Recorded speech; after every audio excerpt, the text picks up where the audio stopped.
Capítulo 8. O destino inevitável, a revanche da Fênix. O segundo choque das chamas e do oceano.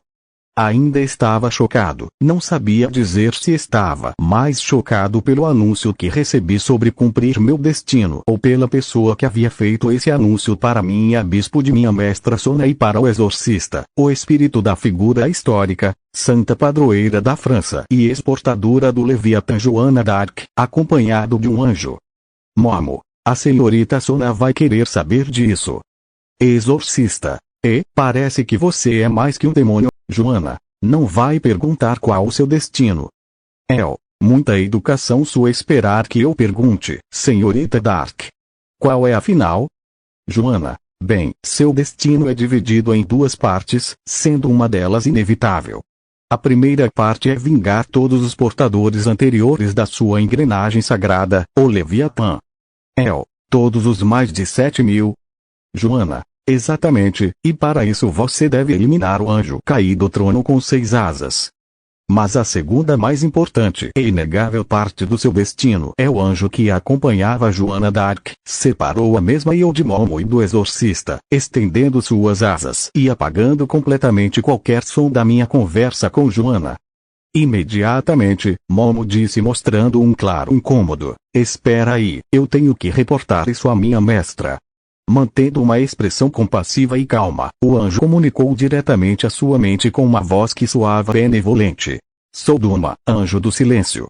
O silêncio que guardo jacirá aqui, pois não é seu destino ou direito ouvir o que está sendo dito. Momo se arrepiou e deu uns passos para trás. O exorcista olhava aquilo com um leve sorriso no rosto, logo focando seu olhar no anjo. Duma, o anjo do silêncio e guardião da fronteira entre a morte e eternidade. O anjo afirmou em um sutil gesto de cabeça. Momo esfregava seus braços com suas mãos, como se tentasse se aquecer em um lugar frio, para tirar a sensação de arrepio. Embora o anjo não soasse hostil, a voz daquele anjo realmente chegava até a alma. Mente de Momo. Mas que esquisito, ele é mesmo um anjo.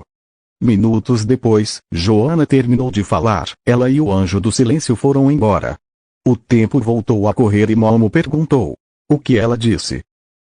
Não acreditariam se eu contasse. O exorcista suspirou e disse.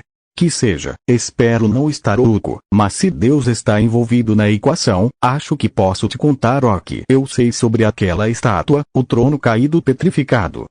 Um sorriso ansioso foi colocado no meu rosto por aquelas palavras, mas o exorcista cortou o clima estendendo a mão.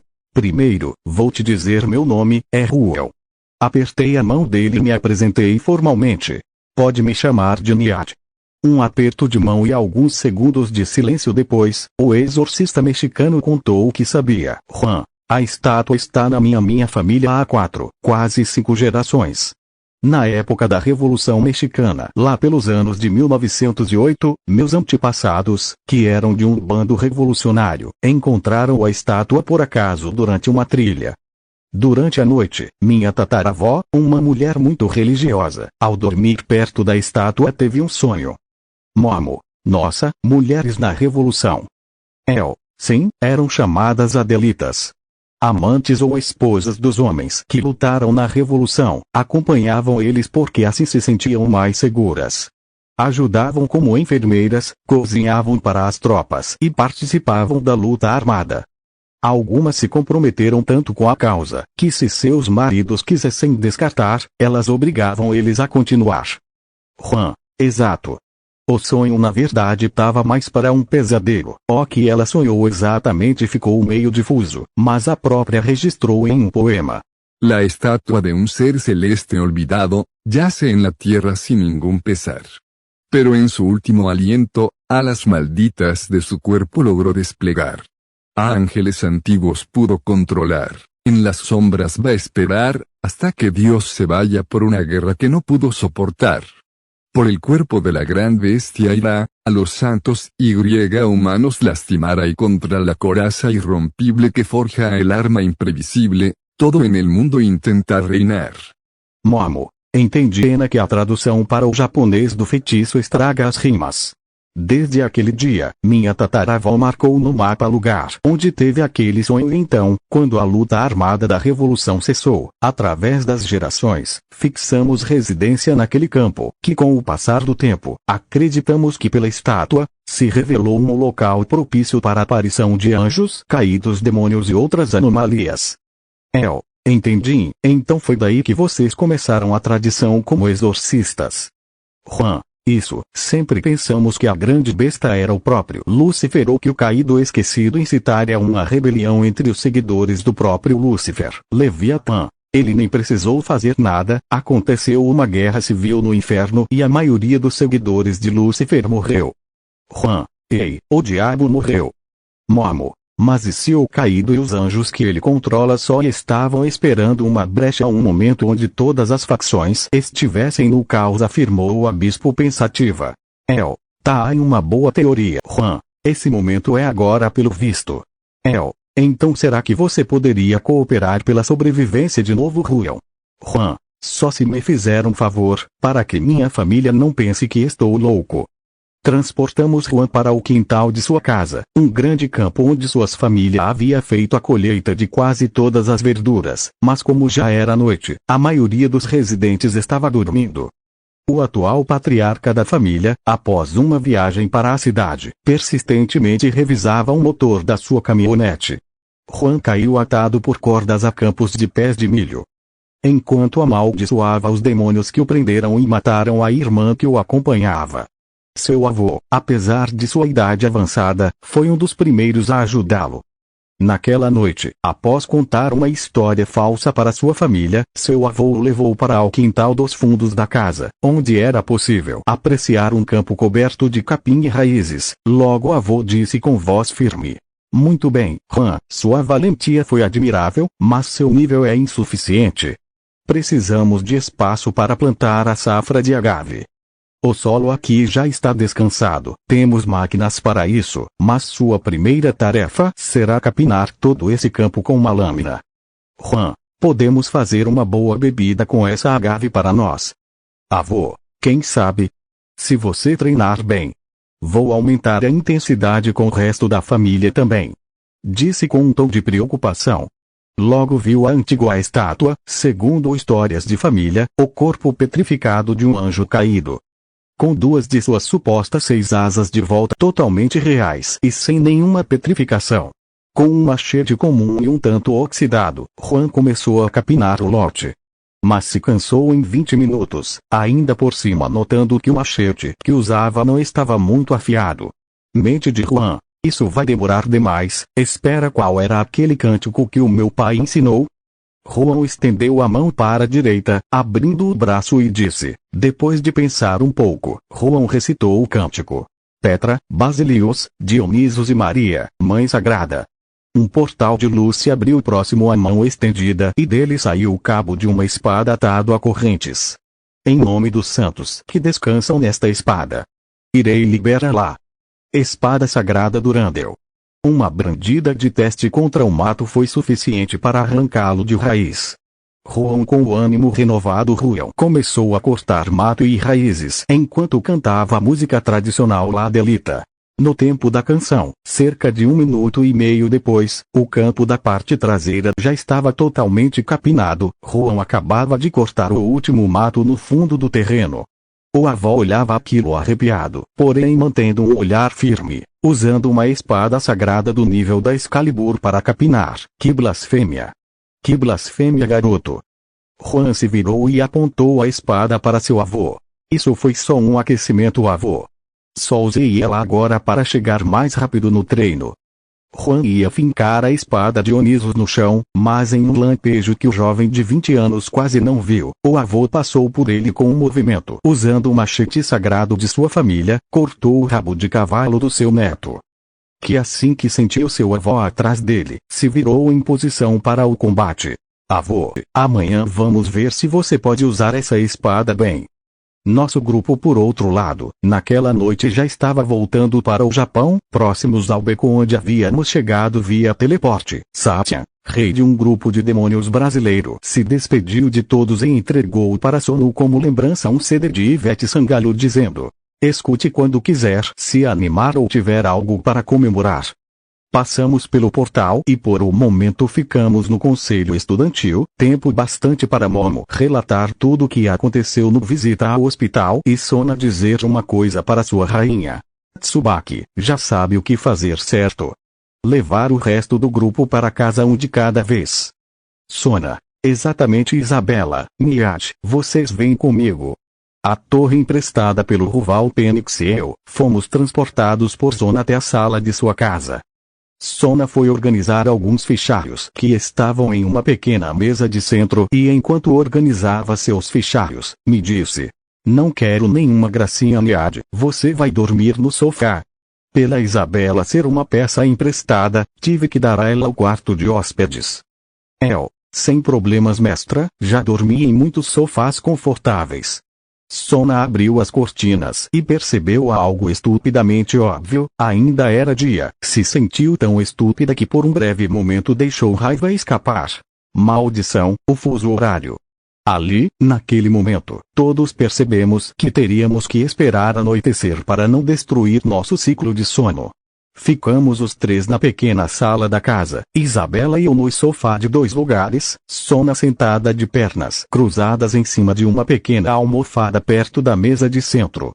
Quase caindo de sono, Sona me observava, eu observava a Isabela e Isabela observava Sona. Vigiam uns aos outros para não cair no sono. Coisa que não estava funcionando muito bem. Poucos minutos depois os três estavam quase. Vi o rosto de Isabela, bonito, relaxado por estar praticamente adormecida e minha curiosidade me acordou mais por um segundo e me perguntei: como será que ela fica sem a máscara? Leviatã, vai mesmo fazer isso? Sim, pelo menos assim fico acordado. Assim que comecei a retirar a máscara, Isabela acordou e por reflexo me socou na cara. O impacto, graças ao cansaço, me fez cair no chão e o som de tudo acordou Sona com um susto. Isabela me ajudou a levantar e Sona voou uma marca roxa na maçã do meu rosto abaixo do olho. Isabela: sinto muito, foi um reflexo. Tudo bem, isso me acordou. Sona me abraçou colocando meu rosto contra os seus peitos, expressando alívio e disse no meu ouvido: ei, a Momo disse que teve uma parte da conversa entre você e Joana Dark que nem ela nem o exorcista ouviram. O que ela te disse? Fiquei calado, não pude evitar aproveitar o momento. Sona: Miyagi. O que ela disse? Bom, não acreditaria se eu dissesse. Sona me afastou de seu peito e me olhou com reprovação. Que foi? Tô falando sério. Um servo apareceu e foi para perto de Sona, esticou o braço com a intenção de entregá-la um envelope preto. Servo: solicitação de desafio da Casa Fênix. Isabela: um jogo de guerra? Sona em uns segundos leu a carta: um combate público para os nobres do inferno. Também diz aqui que você precisa organizar uma entrada. Será hoje às 3 da manhã na Terra. Isabela: em cima de hora assim. Não é do feitio do mestre Fênix organizar esses eventos assim de repente. Que tal destruir uma réplica do Yamato na minha entrada? Sona: esse nome não me é estranho, tem a ver com a Segunda Guerra, não é? Isso, espero que não seja pedir muito. Sona pensou um pouco e disse: Sona, não vai ser uma réplica perfeita, mas acho que consigo algo próximo. Ótimo. Concordamos que o melhor era eu dormir um pouco. Comi um onigiri que Sona tinha guardado, e fui direto para a cama para ficar descansado. Pouco antes de pegar no sono, o Leviatã notou que eu estava incomodado. Pensando na missão que nos deram, né? E como não pensar? Lembrei do momento em que Duma bloqueou todo o som que Joana e eu geramos. Joana me olhou com seriedade, e disse: muito bem, a parte inevitável do seu destino é reviver o Deus da Bíblia. Confuso respondi: Perai, como que Deus morreu? Eu pensei que ele não tinha corpo. Joana: longa história, foque na missão por hora. O que você precisa fazer é coletar a energia celestial primordial que está no corpo do trono caído. Deve ter notado que quando venceu um dos servos dele, as asas saíram do local. Realmente aconteceu. Joana: Elas voltaram ao corpo petrificado do mestre. Quando todas retornarem, o trono retornará. Destruindo ele, você poderá recuperar a energia primordial. E então Joana, entregue para Gabriel, ele fará o resto. Fiquei tentado a perguntar por que eu teria que cumprir aquilo, mas antes que eu pudesse perguntar, Duma recolheu suas asas e o isolamento acústico que tínhamos acabou imediatamente. Minha mente. No momento temos que nos preocupar com Ruval. Leviatã. Prudente, ele de fato era muito rápido, fora da água vai ser quase impossível um golpe certeiro. Uma engrenagem sagrada me protege, mas acha que poderíamos esculpir algo com elas. Leviatã. Boa, agora sim aprendeu a pensar, parceiro. Ser destemido e forte não me faz um guerreiro estúpido. Peguei no sono e nem falei com o Leviatã para garantir que minha mente estaria descansada. Eu dormi de 12:30 até as 7 da noite, 7 horas de sono. Assim que acordei, fui a um cibercafé fazer uma pequena pesquisa sobre o Yamato e no processo não deixei de pensar com o Leviatã sobre a forma de compensar minha falta de velocidade em comparação ao Pênix. Às 2 da manhã, já estava no inferno com todos do grupo, me preparando para minha entrada. O apresentador do combate já estava na arena e era ninguém mais ninguém menos que Ravel Pênix, bispa e irmã caçula de Rize Pênix, aquele que havia me desafiado para outra luta entre nós.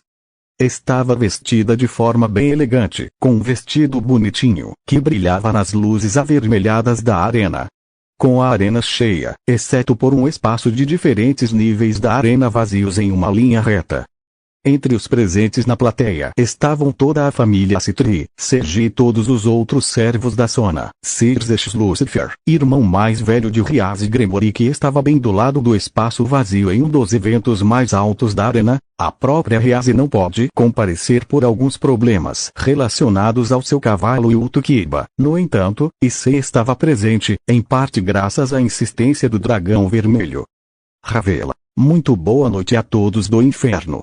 Sou Ravel, caçula da casa Pênix. O Leviatã reapareceu de forma abrupta, na forma de uma engrenagem sagrada.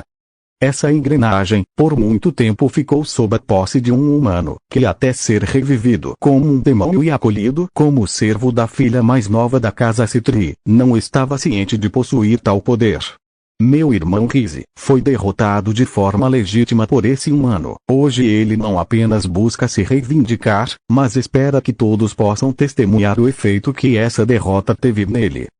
Ravel se levantou no ar com suas asas, enquanto a Artena se enchia de água. Um navio encouraçado grande surgiu na massa de água recém-formada. Um encouraçado, com 263 metros de comprimento, blindagem espessa de 200 a 650 milímetros de espessura, 9 canhões de cerca de 18 polegadas em 3 torres triplas e grande bastante para até 3.000 pessoas. O navio imponente. Agora, demônios e demônios da plateia, vamos receber o portador do Leviatã.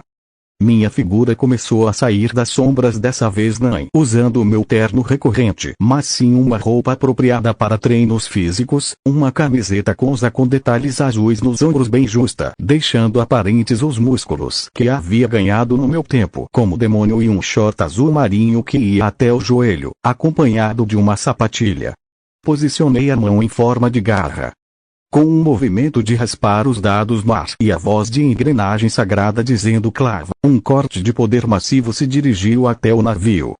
Atravessando ele, faria ele em 4 pedaços de sucata que imediatamente depois de cortada, se deforma e se esfarelou. No entanto, o poder da garra não parou aí e acertou justamente a parte vazia da arquibancada, deixando uma marca considerável nos bancos. Cerizete. Como eu imaginei, é puro e natural poder bruto. Disse enquanto me via com o punho erguido e um sorriso de satisfação, enquanto caminhava sobre a água e sendo ovacionado pelo público. Rael, recebam-me a Citri. O navio que viram, o Yamato, foi afundado em uma guerra humana em uma missão suicida, depois de pouca participação em combate direto. Vamos ver se nesse espetáculo você não afunda como ele, Pênix. Ravel me olhou com uma cara de desgosto, logo anunciou o seguinte combatente. Muito bem, recebam agora o terceiro filho da casa Fênix. Uma chama começou a se alastrar pelo borda da arena, um turbilhão de fogo por um segundo impediu a visão do público e quando recuperaram a visibilidade, puderam ver a Raiz descendo de forma elegante em trajetória circular com suas asas de fogo características, enquanto penas de fogo seguiam. Meu irmãozão, Raiz Phoenix. Raiz se fez presente com uma roupa elegante para um combate, uma camisa social sem palito e uma calça jeans, parecia mais um trabalhador em hora de descanso que um nobre. Raiz, não vou cair nas suas provocações de novo, Niad, mas é muita ousadia pensar que organizei isso apenas por espetáculo. Levantei a guarda e fiquei em posição. Então me permita testar sua vontade de vencer, Phoenix. Rael foi para a arquibancada para não ficar no fogo cruzado e disse: comecem. Raiz começou lançando bolas de fogo, que parei com o escudo d'água. Enquanto desviava e me protegia com escudos de água rápidos. Comecei a me mover em círculos enquanto ia colocando minhas armadilhas para liberar outra vez o meu oceano. Raiz percebeu e mais ou menos na metade do círculo, quando eu já tinha posto armadilhas atrás de mim, lançou uma labareda maior. Respondi usando a garra, com cuidado para não acertar a arquibancada. A corrente de ar gerada fez a labareda crescer e voltar parcialmente para Raiz, gerando uma explosão flamejante, da qual o terceiro filho da casa Fênix saiu ileso e impulsionado parcialmente por elas. Me acertou um chute em cheio no peito, me jogando na arquibancada. Realmente senti o ataque, principalmente a queimadura que me deixou no peito. Raiz concentrou o fogo nas mãos para queimar meu rosto. Ativei as armadilhas atrás de mim cobrindo meu corpo de água e no mesmo momento que Raiz colocou suas mãos no meu rosto coberto pela água, eu cortei os seus braços dele com as garras, interrompendo o fogo e encaixei um soco direto no queixo de Raiz. Porém eu não esperava que a regeneração dele fosse rápida o bastante para no instante em que estivesse indo para trás pelo golpe, regenerar um dos braços cortados e tentar queimar meu rosto, mas queimando meu pescoço erroneamente. Logo chocamos as rajadas de fogo e de água, criando uma nuvem de vapor. Avancei rodeado pela nuvem de vapor, buscando Raiz, mas o perdi de vista. Percebi uma chama atrás de mim e dei uma cotovelada nela sem pensar, mas era só uma chama fraca feita para distrair. Quando me dei conta, Raiz estava no céu se preparando, concentrando uma grande quantidade de fogo nas mãos e braços e se preparando para mergulhar. Raiz inutilizou bem meus ataques a longa distância, suponho que não vai se importar de me receber no seu jogo. Coloquei as duas mãos para cima enquanto Raiz mergulhava, parecendo preparar o escudo d'água. E sei, mas o que ele tá pensando? Mesmo para ele, só um escudo não vai para aquilo. Dragão vermelho. Se você reparou, provavelmente o Niad reparou também. Falando em perceber, o dragão branco também está aqui. Seji, como é? Vi Raiz chegando e fiz um pedido. Minha mente. Ei, Leviatã, conta para mim. 4 segundos, 3, 2. Me agachei rapidamente para plantar uma armadilha sob os meus pés e a liberei no último segundo, fui para o pado evitando o impacto direto e gerando um geyser que mandou o Raiz para o alto novamente. O Fênix foi ferido pela água a alta pressão, entrei no geyser e segui o fluxo até acertar Ruval na mandíbula, protegido do calor das chamas que tentaram me deter graças a uma camada de vapor. Izei ficou surpreso, assim como Seji. Os outros membros do grupo reconheceram aquele como um bom golpe. Seji. Mas, mestra Sona, eu não entendi. Como ele evitou ser queimado? Que magia é essa? Sona. Não é magia, é física. Onyad aproveitou o efeito Leidenfrost. O efeito de Leidenfrost é um fenômeno no qual um líquido, em contato próximo com uma massa significativamente mais quente que o seu ponto de ebulição, produz uma camada isolante de vapor que evita que o líquido evapore rapidamente.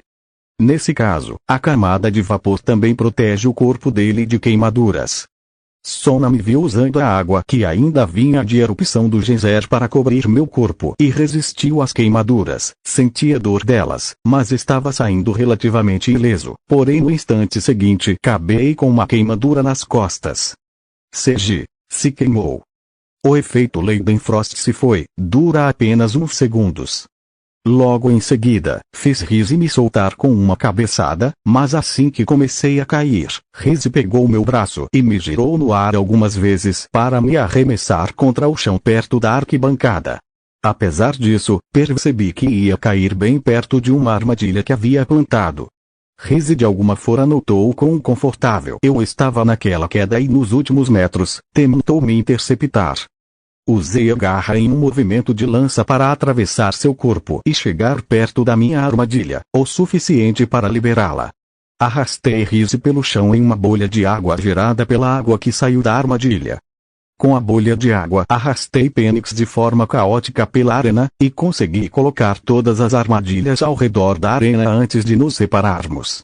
Assim que Fênix veio voando baixo e mirando um chute reto na minha cara, respondi com uma cabeçada no pé dele, quebrando o pé dele, mas ao mesmo tempo ficando um pouco tonto pelo impacto. Logo Fênix se regenerou, mas me deu brecha para afastá-lo, usando a água do chão contra ele. Logo aproveitei para me afastar surfando sobre uma bolha de água e desviando de mais bolas de fogo. Ativei as armadilhas ao redor da arena e iniciei o turbilhão. Fênix tentou escapar, mas o turbilhão o comprime em um grande pilar de água. Me preparei para entrar nele e atacar com mais velocidade por estar na água.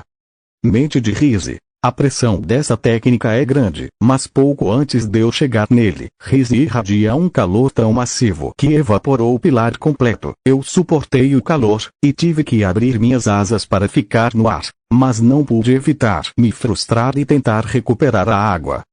Rizzi, eu disse, não vou cair na sua de novo. Rizzi avançou para o ataque, e proclamou confiante. Agora o jogo está no meu território. Desviei do ataque, ao mesmo tempo que a voz da engrenagem sagrada disse: remodelar escama. Desviei com uma velocidade que surpreendeu todos enquanto bolhas de água ficavam flutuando abaixo dos meus pés, que estavam protegidos por botas. Fênix, vendo aquilo, começou a encaixar as peças. Fênix, entendi, você pode manipular o estado da água também, bem que eu tinha estranhado ainda ter restado vapor de água aqui. O vapor de água nada mais é do que moléculas de água dispersas no ar. Foi difícil manter tudo junto. Agora chega de papo. Avancei socando Fênix na barriga, com meu punho envolvido em água graças ao vapor de água do ambiente. Rizzi devolveu o golpe com um soco flamejante no meu peito.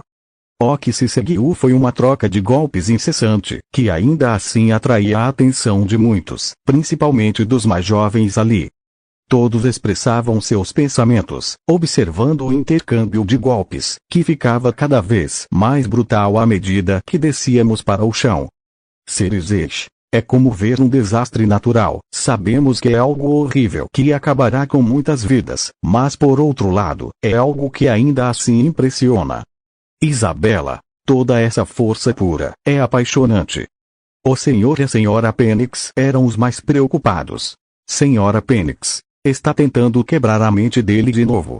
Senhor Fênix. Sim, graças à regeneração e à rápida recuperação de mana, essa é praticamente a única forma dele vencer, isso sem contar água benta ou espadas sagradas. Mas se antes foi pelo medo, agora o Leviatã está tentando vencer pelo cansaço. O dragão branco disse para seu hospedeiro. O senhor Leviatã gosta mesmo de combate físico. O parceiro respondeu, dizendo. É mesmo, só que pelo visto, logo eles vão ficar sem mana. Dragão branco. Exato, a pergunta agora é, quem vai cair primeiro? Horas se passaram e ainda assim, nenhum dos dois caía.